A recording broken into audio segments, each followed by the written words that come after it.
Muling iginiit ng National Security Council na malayang makapangingisda ang ating mga kababayan sa West Philippine Sea. Inihayag yan ni NSC Assistant Director General Jonathan Malaya matapos iparating ng mga mangingisda sa isinagawang Northern Palawan Fishermen's Congress ang kanilang pagkabahala kaugnay sa ipinatutupad na moratorium ng China.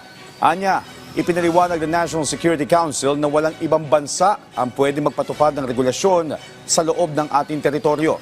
Dagdag pa ni Malaya, nakabantay ang ating tropa sa mga kababayan nating mangingisda para matiyak ang kanilang kaligtasan. Sinabi po namin sa National Security Council na walang ibang bansa na pwedeng magbigay ng regulasyon dyan sa mga lugar na yan, kundi ang Philippine government lamang, at walang karapatan ng China na mag-impose ng anumang regulation sa pangingisda. We assure them of the support of the Philippine government pag sila ay nandun at nangingisda.